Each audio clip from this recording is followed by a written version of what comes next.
Hello, welcome back to my channel. If you're new here, welcome. I'm so happy you're here. My name is Hannah and on my channel I post a ton of anti-MLM content. I really like doing deep dives into different MLM companies. I have MLM horror stories where people share their personal experiences and I read them for a video. And then there's MLM top fails videos like this one, full of all kinds of crazy photos, videos, Instagram reels, all kinds of stuff that you have sent me. And we're going to be watching it, reacting to it, and debunking it. I say this in every video, but I can never have too much stuff sent to me. December is actually a little bit crazy for me. I'm pre-filming 6 videos this week, and so this is the last video that I'm pre-filming and I'm running a little bit low on content. So if you ever have anything that you want to send me, please don't hesitate. The instructions for how to do that are in the description box of all of my videos. I lay it all out there step by step, so hopefully it's pretty easy. Also, I'm wearing a dress, but now that I'm like looking at myself in the viewfinder, I look like a little butterfly, like I'm gonna fly away, like I have little wings. I don't know if I love this look for me. It's too late now.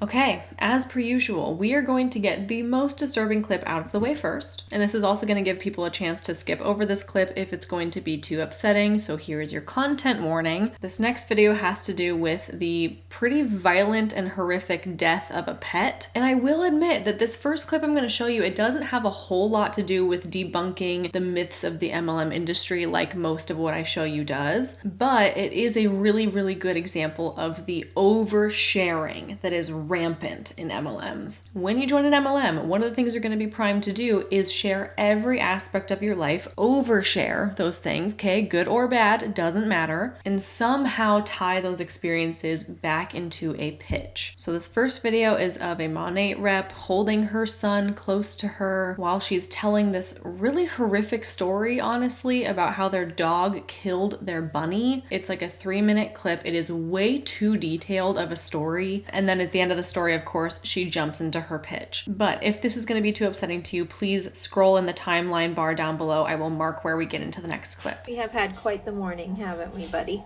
Yeah, What happened today? our bunny died How did our bunny die? by Marty. Birdie got her, huh? Yeah. So I finally got the girls down for a nap today and have a second to breathe. We have not gotten anything done today because this has consumed our entire morning. My poor kids. I was nursing Reverie down for her first nap and they were supposed to be feeding the bunny, so they came in and got me and said, the bunny's not in her cage. And I was like, that's fine. She's probably just in the yard. I'll come out there and look for her and get her back in her cage. But in the meantime, don't let the dog out. And so they left me to put Reverie down. Well, I didn't realize that they had left the door open when they came to get me to tell me she was out of her cage. And so the dog was already outside at that point. And of course, first thing Birdie does is go for the rabbit. She's killed, I think, a couple of my mom's chickens, so we know how she tends to lean. We've always been good about protecting the bunny from the dog, and like the kids aren't even allowed to feed her. If the dog is outside, the dog has to come inside in order to feed the bunny. So I don't know. I just kind of figured like after a year and a half, she knows that that's our bunny. She knew what she was doing. She knew she was going to be in trouble. She came in and cowered and went straight to her bed. She's still there. She has not moved. She knows that she's in trouble. And the worst part of all is that the bunny wasn't even dead. She was like mostly dead. Her eyes were open. She was breathing. She was twitching. The dog had like broken her neck. And I was like, I hate that Rustin isn't home because this poor thing needs to be put out of her misery. She stayed like that for a few hours. Bowen kept saying, what are we gonna do? What are we gonna do? I'm like, Bowen, there's absolutely nothing we can do for her. I wish we could do something. So he held her. Did you hold your bunny? Yeah, Well, she was still alive for a little bit. yeah, but blood got on my pants. Blood got on your pants, yeah, because the dog did a number on her, huh?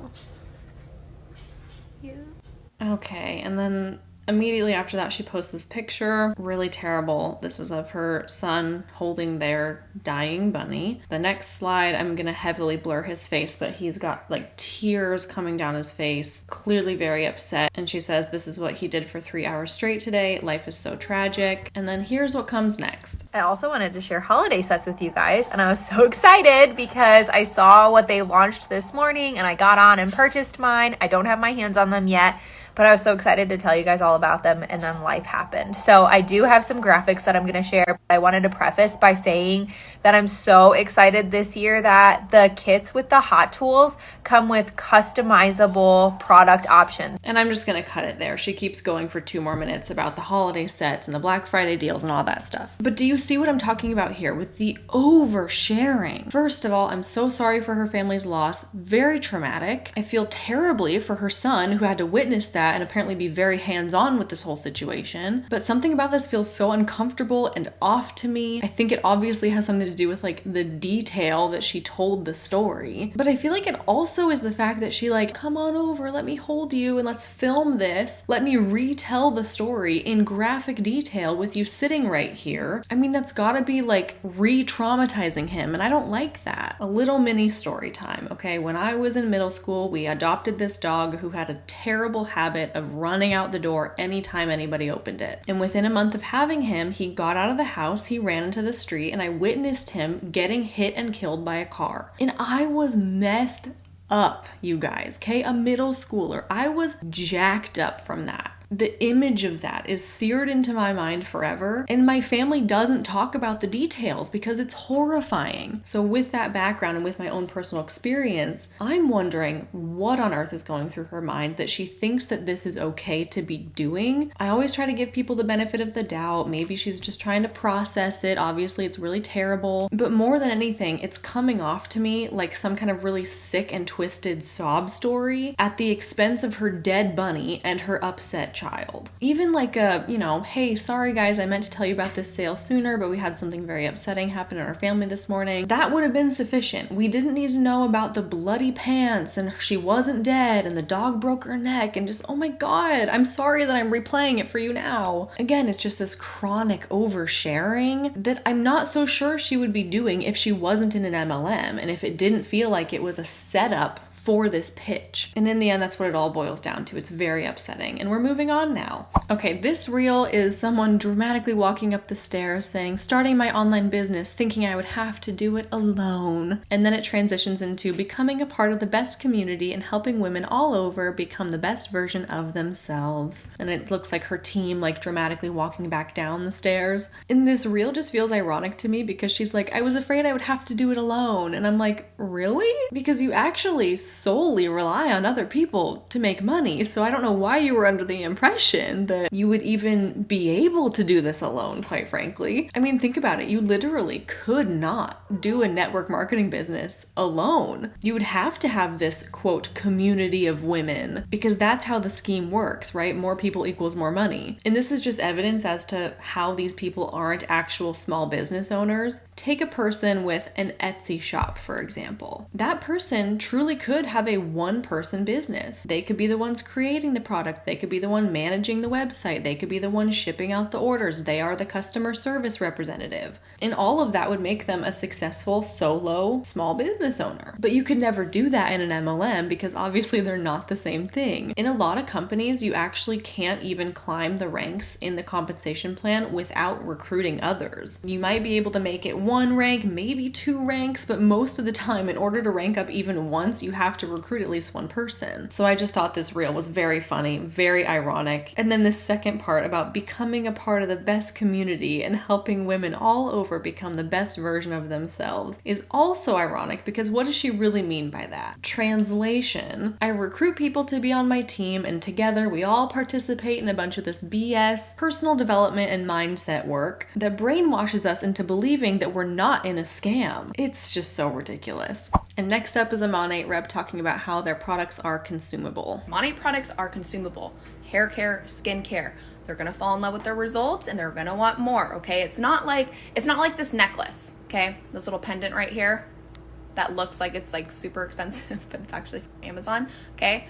I already got it. I'm not going to order another one. This is not a consumable product. I have it. I don't need any more, okay? Unless I have more kids, I don't want to add on to it. But it's not like shampoo, right? It's not like, okay, I love this, the way that my hair looks and feels with this new shampoo and conditioner I got, all these new products I got, the new skincare I got. Now I need more because I ran out of it, okay? So it's consumable. I mean, she's not wrong. It is true that shampoo is a consumable product, meaning that you use it all up and you have to buy more. But I have two thoughts about this. My first thought is that think about why MLM companies tend to sell consumable products. It's because their primary customers are the reps themselves. MLM companies sustain themselves on their product sales to their representatives, so they need to be selling a product that those representatives are going to continually have to buy over and over again. This is also why MLMs come out with new products all the time. It's to keep the reps interested. It's to keep them buying. Why do you think that Monat has gone from hair care to skin care to dog shampoo to kids products to wellness products and now to like hot tools? Because what do all the reps do as soon as those things drop? They go and they get on the website and they get in line to buy it. Secondly, let's not forget that MLM products are ridiculously expensive. For Monat, their shampoos are like $40 to $50 for an 8-ounce bottle. Their Rejuvenique oil is $100 for 1 ounce of product. And this is so much more expensive than even like salon quality and professional hair care brands. And personally, I only wash my hair like twice a week. But even at that rate, I go through 8 ounces of shampoo in like 2 months. It doesn't really last me a long time. So to think about being a Monat customer and getting new shampoo and conditioner every couple months, I don't personally think I could sustain that kind of budget. I mean, like $100 for shampoo and conditioner every 2 months? It personally seems unreasonable to me. And even if I did like the way that the products worked, I would still probably be on the internet searching for dupes of that product at a cheaper price point. So all of that to say that yes, the products are consumable, but how realistic is it for these reps to be able to find customers that have a hair care budget big enough to sustain the kind of spending that Monat requires? Maybe my frugality is peeking through right now, but it just doesn't seem very realistic to me. But if you want to go back to the first point, the reps are the primary customers, and the business isn't really about selling product anyway, so I guess it really doesn't matter if they can find customers to buy it or not. Real quickly to add on to that, guys,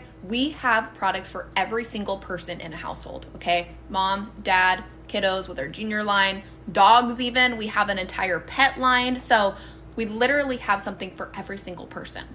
Secondly, Monat products are a necessity, okay? If there's one thing that we learned when the pandemic hit, it's that shampoo was kind of up there with toilet paper. No, it wasn't. Does anyone recall a countrywide shampoo shortage when the pandemic hit? Because I sure don't. Is she really trying to say that you need Monat as bad as you need toilet paper?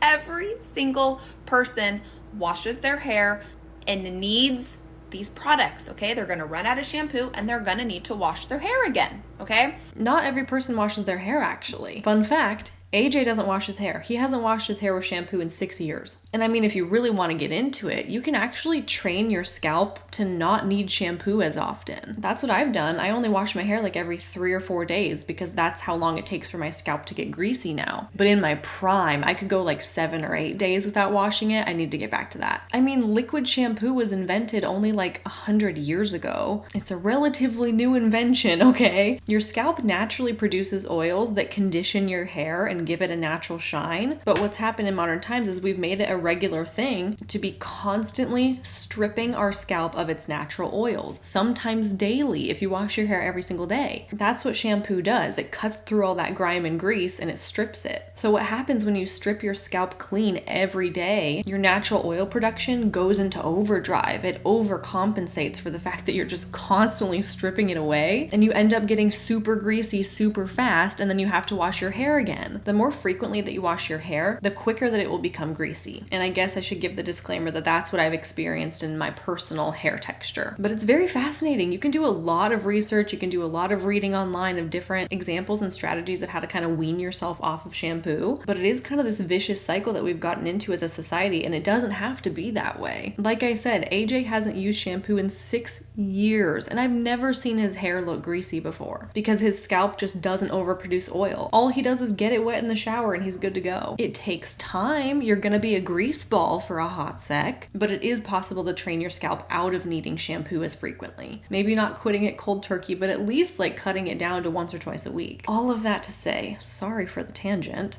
that no, shampoo is not a necessity. Not everybody washes their hair. I'm not kidding. Like when the pandemic hit, our sales went through the roof. I didn't even think about it when I first joined Monee. I was like, I joined in April, a month after the pandemic hit. And I remember, I don't even know who it was, but someone asked me like, oh, aren't you scared to start this during the pandemic? And I was like, oh, I didn't even think about it. But you guys, it was the best possible time to start. And it still is, because everyone still needs shampoo.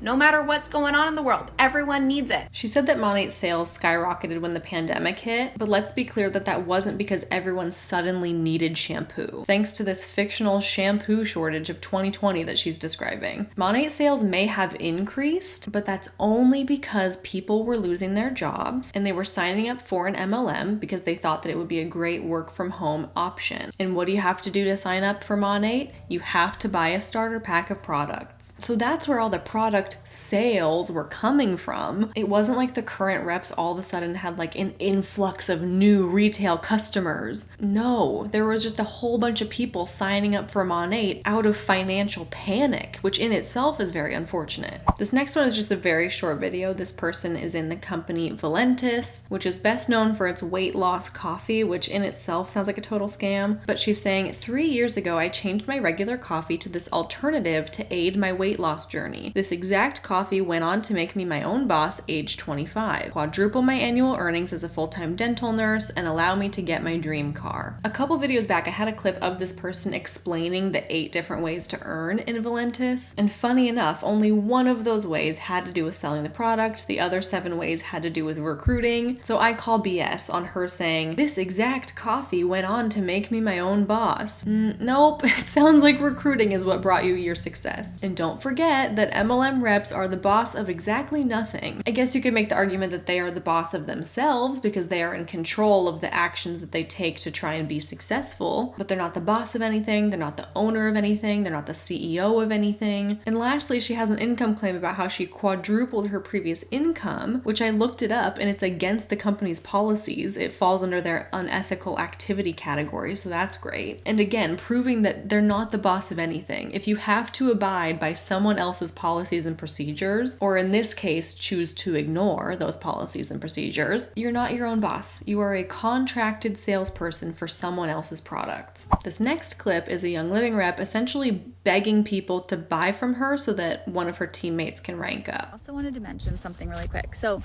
the way Young Living works is like, it starts over every month. Your numbers start over every month, right? And you're trying to increase your sales to hit new ranks. And when you hit new ranks, you qualify for more commissions depending on which rank you hit. When you hit silver in the company, you're like a certified leader of the company, you know, like you hit that leadership rank, and it unlocks shares of the company, and it also unlocks this like another percentage of your overall downline. Your check boosts a lot. When you go from executive to silver, your check completely changes. It's like when you really start making like genuine amount of money.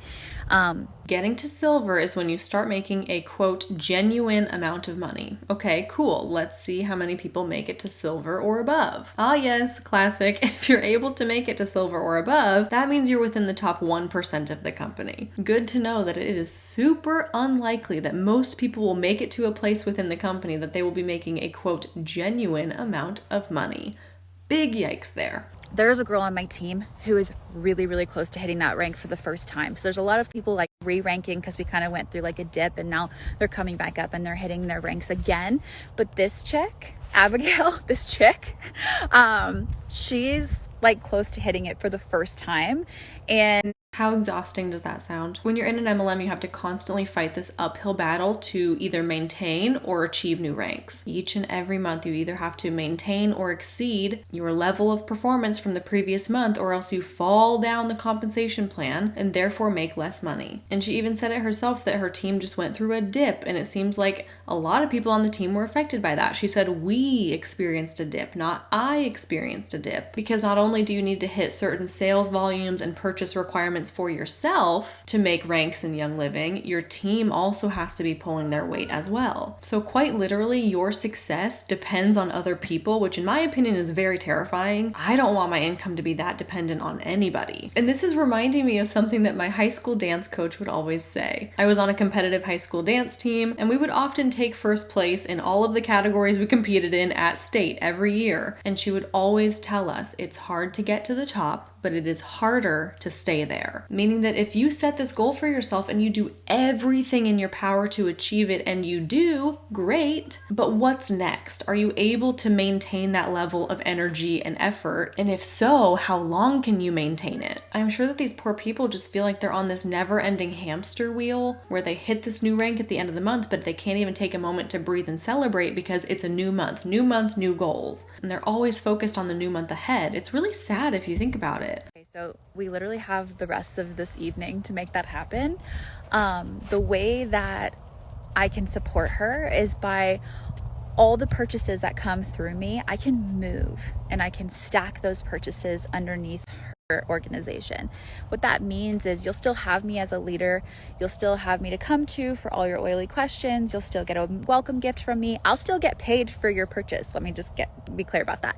I will actually still get paid for your purchase, but I'll be able to move your purchase on her organization. So she'll also be a leader for you, but it'll help her numbers boost, and it'll also help her paycheck boost. Like if she hits silver, her paycheck's gonna go up. So is anyone else super uncomfortable with this idea of your upline moving you around so that it benefits them the most? I know of a few MLMs that do this, and it's honestly very off-putting. Like, sign up for this business so I can use you to help me rank up. And I suppose from the outside, if somebody's watching this and they're not fully aware of what MLMs are, they'd think like, oh, how nice. I would love to, sign up and help someone hit a goal. But when you really think about it, it feels pretty icky because everything is so self-serving. I also want to know how this woman benefits from her downline hitting silver. Like, what does she get out of it, Do you think that she's on the cusp of a rank advancement too, but it's a lot more palatable to come on your story and be like, oh, my friend is hitting a goal, not me. Help me hit a goal. I need you, buy something from me. I honestly wouldn't be surprised if that was the case because it seems like everyone is stacked on top of each other. And I can imagine that she also has some kind of financial incentive for her downline hitting silver too. Be awesome because she'll get paid right before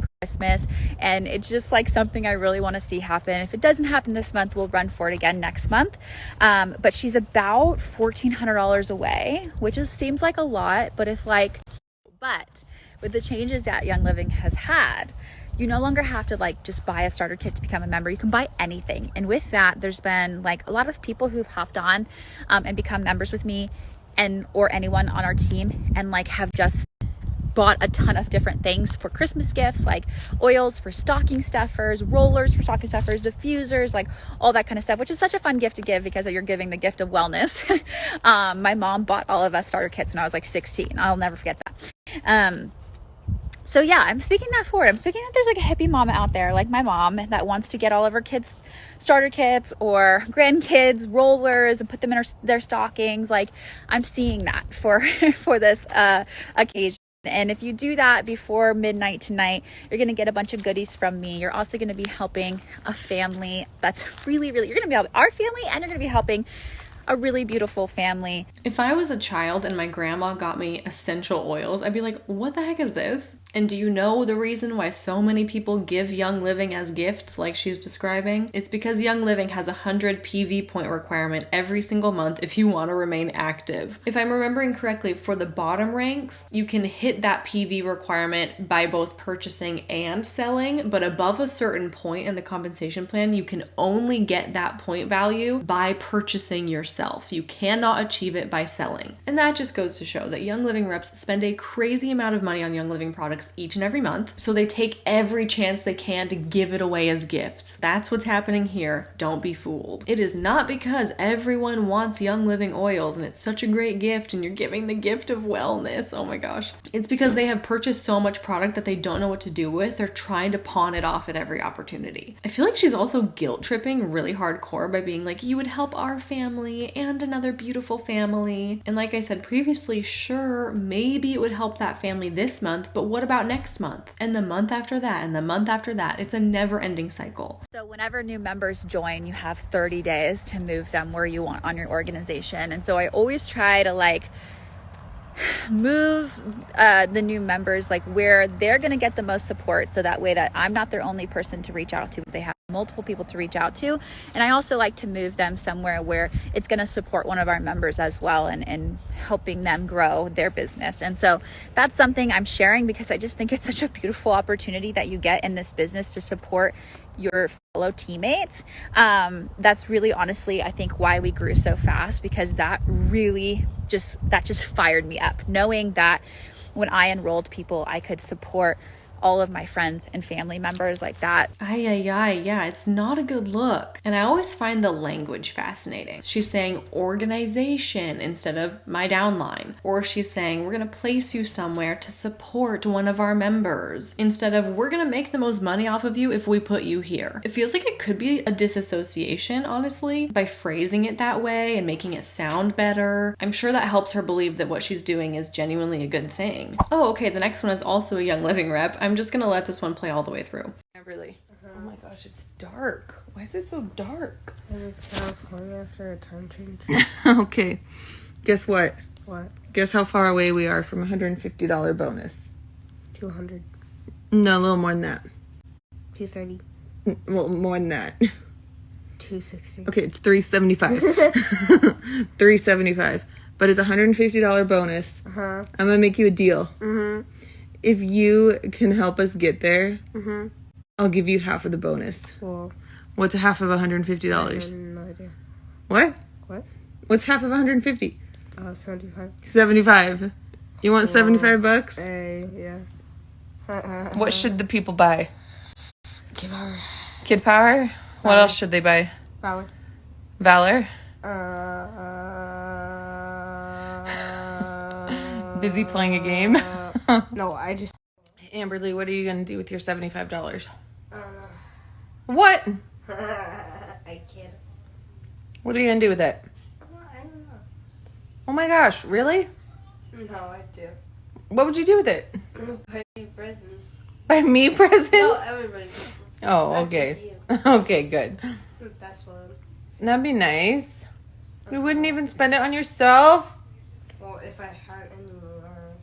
What? So, this is a Young Living rep who has centered her entire Instagram around the theme of being a single parent. Like, it's in her bio, every single post is about it, every single post has her daughter in it, and all of that is totally fine and dandy until she starts using the fact that she is a single parent as a pain point to sell Young Living. I mean, her poor daughter in this video has this whole demeanor of like, Mom, go away, leave me alone, I don't want to be on camera. It looks like she might be in late elementary school, maybe even a preteen, and I definitely know that I didn't want anything to do with my parents as a preteen, but her mom is like asking her a million questions, trying to engage her in this conversation about earning enough PV points to get this bonus, and she's so over it, you can tell. Super short responses, looking at her phone, not even making eye contact, halfway paying attention. And like I said, I was the exact same way at that age. It just feels like it's crossing some kind of boundary and it doesn't feel good in my gut, you know? I just feel sad for this dynamic. And as always, I'm not here to mom shame. I just always tend to take the side of the child in these situations. Like, can we not use our kids to push our MLMs? Can we stop preying on other parents who are in a vulnerable position of being a single parent so that we can take advantage of them? And not to mention, Young Living has one of the worst compensation plans and income disclosures that I have ever seen. Like I said in the previous clip, in order to get your commissions, you have to spend money every month. And in 2020, 88% of people made an average of, get ready, $3 in the entire year. $3, people. Young Living is one of the worst in my opinion about getting yourself stuck into this hole of debt that you cannot climb out of. The compensation plan is so bad. Okay,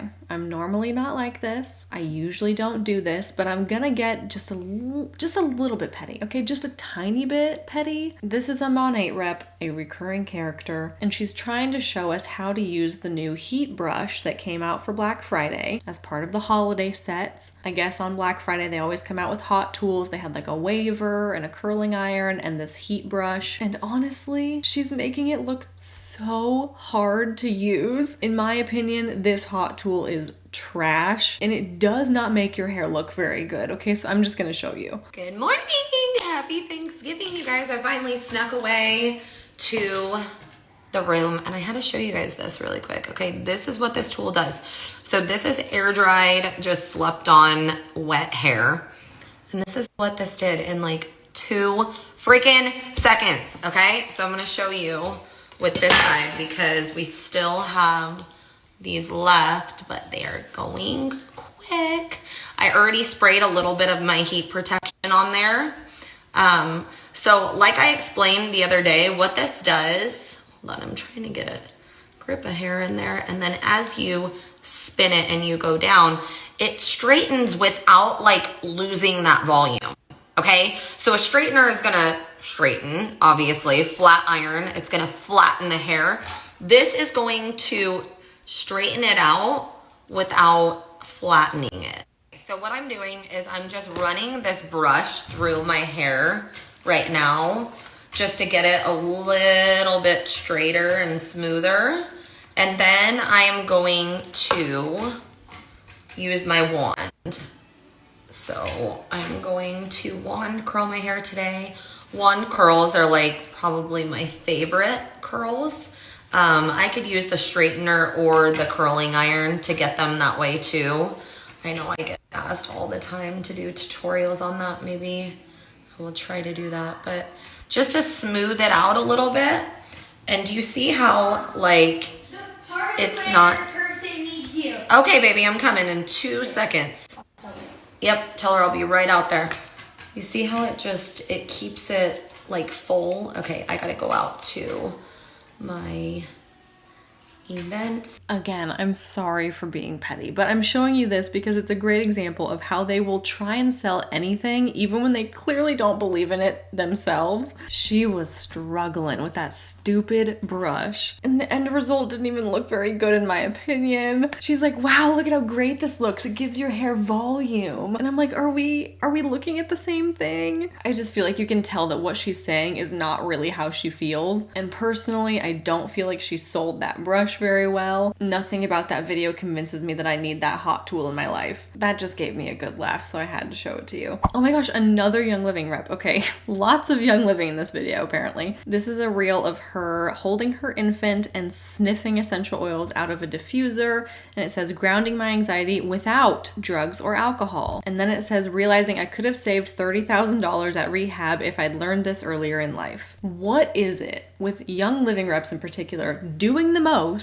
and connecting the business to like past trauma and struggles? Okay, we already saw one woman in this video using being a single parent as a selling point. Now we're seeing using sobriety. I just see so many examples of this with Young Living reps where they take one thing and they make it their entire personal brand, and everything they post about is about that one thing and its connection to the oils. If you've watched my channel for a while, you know that I'm always in support of whatever healing journey it is that these people are on, but I do take big issue with the fact that they use their healing and they connect it to the product that they're trying to sell. And they use that connection for the emotional manipulation of others. For God's sake, in one of my recent MLM Top Fails video, we had somebody using an abusive relationship as their personal brand and how they were selling their MLM products. What have we seen so far? Okay, sobriety, single parenting, abusive relationships, miscarriages, infertility, eating disorders, anxiety, depression. The list goes on and it's getting out of control. People really have entire social media accounts dedicated to the connection between this trauma and their MLM products, and it's concerning. And this is slightly unrelated, but think about like Facebook support groups. You would not believe the amount of predatory recruiting that goes on in those groups, because let's say that she joins a sobriety group on Facebook. She's going to use that pain point to pitch oils. There's always MLM Huns like lurking in the corners of these support groups, waiting for the right moment to capitalize on the vulnerabilities of the people in that group. And I'm at the point where I'm fed up, okay? I'm angry at this. This is so unacceptable, and I don't know what it is about the past few weeks, but a ton of things that have been sent to me are just like this. I'm at my wit's end. Not to mention, she throws in, I could have saved $30,000 on rehab if I had started Young Living sooner. Because as we know, there could be someone out there really struggling with addiction, and what they need is rehab, but what they're seeing pitched to them are oils. And sorry to be so blunt, but that could cost somebody their life. If they need professional treatment and professional help and they're not getting it because they think sniffing oils is going to cure them, we've got a big problem on our hands as a society. It's unbelievable. It just keeps getting better, people. Okay, this is a very short video and all it says is my liquid vaccine doubling up since I'm traveling. Does she know how vaccines work? Because I'm honestly not sure. In very simple terms, the COVID vaccines work by introducing messenger RNA that triggers an immune response within your body. You produce antibodies that essentially train our immune system on how to behave if we come in contact with the virus in the future. It's like a trial run, right? What she's doing in this video is she's taking the Monate Total Greens supplement powder, and the product description says the ultimate daily superfood boost to support digestion, immune health, and healthy skin, with an asterisk next to it that says that these claims have not been evaluated by the FDA, which isn't surprising. Okay, lots of supplements aren't regulated by the FDA. It's just unbelievable that she's like, yeah, let me take this $60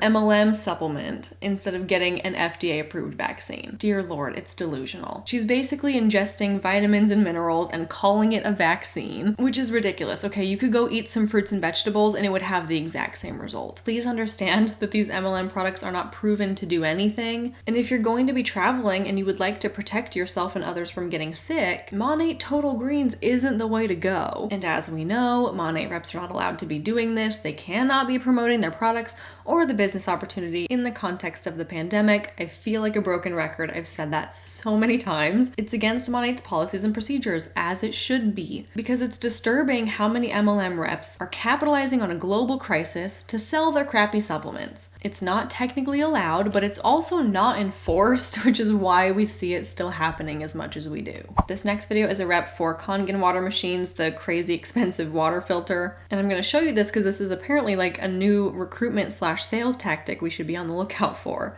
Hi, happy Friday.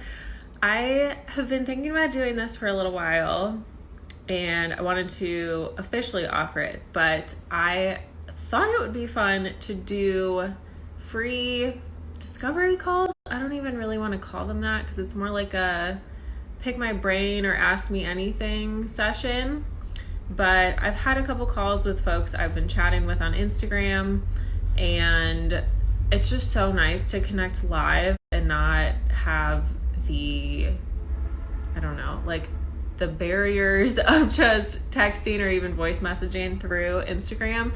So I'm offering up 30-minute Ask Me Anything calls for the rest of the month of July, so we can talk about business, online advertising, entrepreneurship, Kangen water, travel, veganism, like whatever you think that you would want to hear from me. So this is a very interesting approach that I don't think I've seen before. As we know, and as we've seen several other times on this channel, that MLM reps are moving away from cold messaging and they're moving more towards Zoom calls, phone calls, voice messages. This is because people today are far more aware of cold messaging, and it's very easy for people to just ignore the message, delete the message, block the person, say no thank you and move on. So people in MLMs are kind of being trained to corner you in new ways. But this approach takes it even a step further because she's framing it like you are in control. You have the ability to ask her anything, Kangen water related or not. But we all know where that conversation's gonna end up, right? The goal is still the same, the motive is still the same, but this feels almost like extra manipulative in the sense that she knows it's gonna become a pitch in the end, but she's kind of stringing you along for a little extra time and letting you feel like you are in control of that situation. And to be fair, she seems super sweet. I don't think that she's some kind of like